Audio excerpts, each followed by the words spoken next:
Atëherë, zotri, juve konkretisht në çfarë aspekti jeni prekur, çfarë ju kanë prishur? Unë quhem Ilir Pojana. Jam banor i fshatit Mnik. Lind dhe rrit këtu. Më përpara kemi qenë me shtëpi në Kodrat lart. Kemi marrë tokë mbas ligjit. Jemi vendosur tu prej 34 vitesh. Aty ku kam tokën me ligj, unë dhe vllai, kemi këtë pjesën që ka qenë shtrat lumi, ka qenë pjesë zhavori. E kam kthyr një jetë tokë me lekë të mia.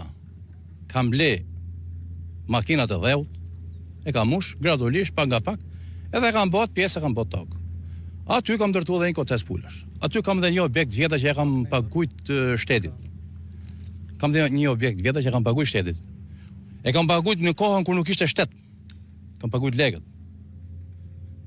Ndërtova një kotes pulash, vjen bashkia i metoja para 2 muajve. Kërkoj kartën, një inspektor, Amarildo Susaj. Emrin ka ai se inspektor nuk është ai, po nese. Kalon krapën mal ai për mu, logjika ime, se s'merr të vesh kërkuni. Vika puna e gjet duke marrë kotecin e pulave. Po mas të sipërfaq. Po. Kotes me llamarina, po e masa. Është po ti këtu. Unë jam punojës i metës, Bashkisë Tiranë. Se kam përmend dhe herë të tjera, po. Tha, quhet ndërtim paleje. Ndërtim paleje kotesi pulave? Ndërkohë thash në Tiranë ti kelon pallate.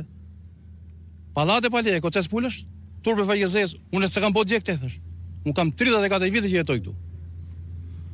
Jo, më jep kartën dhe monta, thjesht për verifikim, unë e besova, thash kotes pulash se neglizhova, si ta them, nuk më besues do mpresi gjobë për kotes pulash.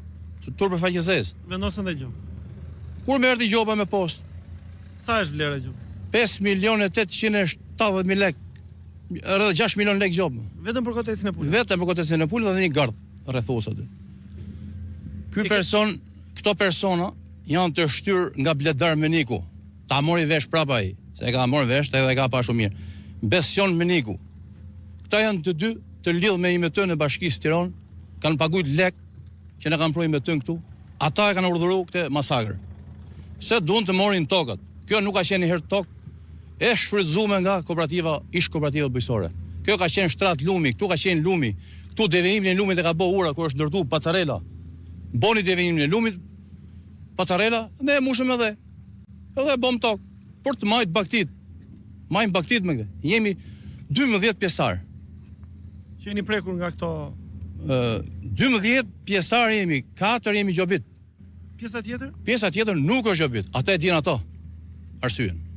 Pra ju mendoni se ka dhe një lloj selekthimi, ta themi, edhe se ka patjetër. Ka patjetër. Ktu nuk diskutohet fare që mund të jetë edhe kjo është hamendja, kupto? Që mund të jetë edhe një pushtetar. Se vetëm nuk është ai. Nuk është vetëm. Pra ai shihet një njeri, le ta themi me pushtet, mbrapa këtij aksioni thoni ju? Mundet, logjika ime aty më çon, se ai ka punuar në shtet. Ai ish punojës i Ministrisë Bujqësisë. Ka punuar drejtor në bashki. Aktualisht, sipas informacioneve që kemi, ndodhet punon te Fondi i Zhvillimit. Edhe këtu ke rruga ka fut durët. Me sa kuptojmë. Hamendja janë këtu. Se nuk ishte ky investim, nuk ishte ky fshat për kaq investim. Ka ndikim edhe këtu. Që domethënë në çfarë aspekti thoni? Aspekti për interesat e veta, se ka prish pyllin lart, ka zaptu 100 hektar pyll lart. Ka prish pyllin lart, pyllin e fshatit. Atje kemi pjesë që të gjithë prap. Ai ka rregullu pjesën në shtet, si duket paguën lekun. Ati se ka gjetë asgjë, si ka shkuar as bashki, as polici, asgjë. Kurse neve vina prishin kotesë pulave. Si është e mundur? Ju e keni ankimuar besoj gjobën. Po, patjetër në gjykatë kemi bërë një seancë para prake. Misë kemi seancën tjetër. Shpresojmë të shoh për gjobat. Pastaj nuk e dim si tash. Besoni se do të triumfoni në një farë mënyrë për të hequr gjobën të paktën. Atë di shteti, ne nuk dim gjë. Nuk u s'kam fuqi të merr as me gjykat, as me shtet. Nëse personin fjalë të vej ta bëj provë të fusi komët këtu në tokë. Faleminderit. Se s'kam çfarë të them tjetër. Atëherë le të pyesim edhe pak zotrin që kemi këtu pranë.